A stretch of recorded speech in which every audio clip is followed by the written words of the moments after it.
David Keller, the soon-to-retire pastor of the church in South Newbury, has been overseeing their renovation of their historic church. Let's join him now for a little tour. Hi, David. This building was built in 1831 and was built by the community, not by a congregation with a denominational affiliation. And it was built in the assumption that a community in New Hampshire needs a place for people to worship, and we'll figure out how to get a preacher in here once we got the building done. So that was the original impetus for this building.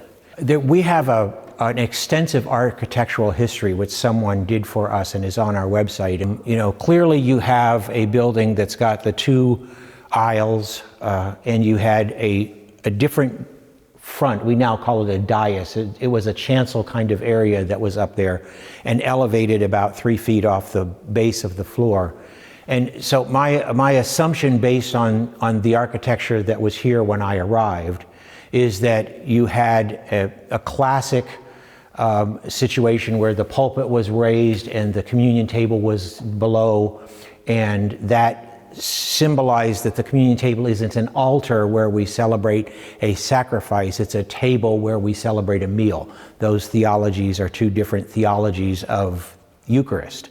Probably 2013 or 14, we were beginning to notice that both of our buildings, this church building and the Friendship House building, former schoolhouse number 5, were in need of structural repair.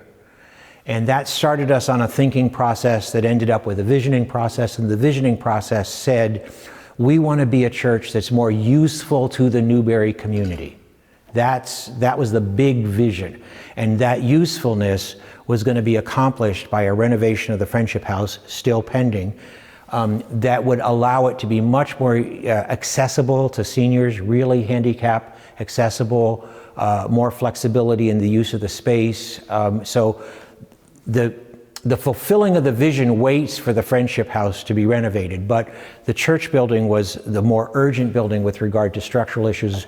And what we did was, what our contractor did, was at the time that we stopped worship here, which was Christmas Eve of 2017, the ceiling was cracked and peeling. There were some chronic leaks there. An investigation of the superstructure above us found that trusses and purlins were cracked.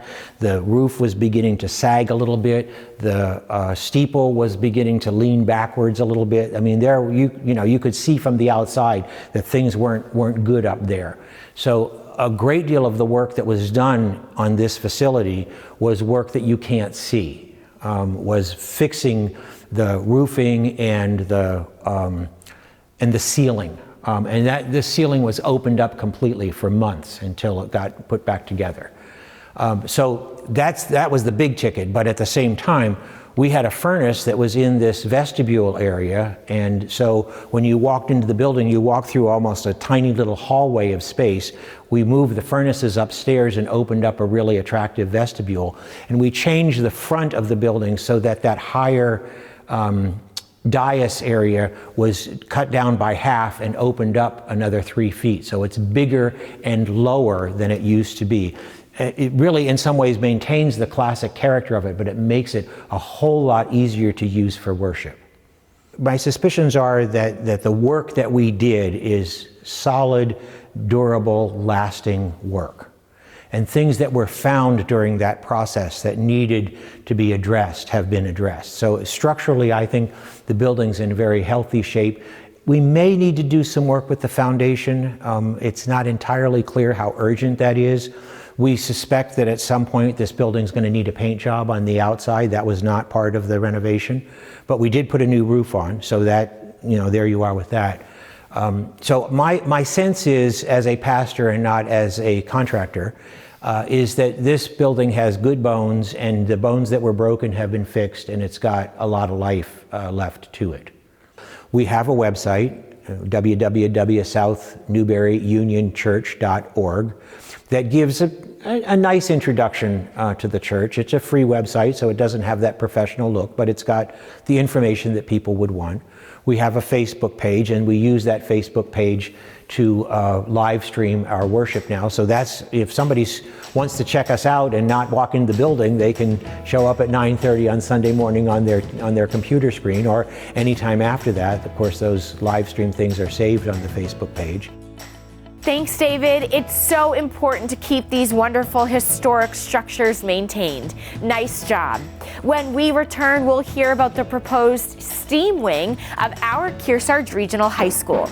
Remember, when you buy from a local business, you assure that the activities and institutions that they support will continue to be around as long as they are. Please stay with us.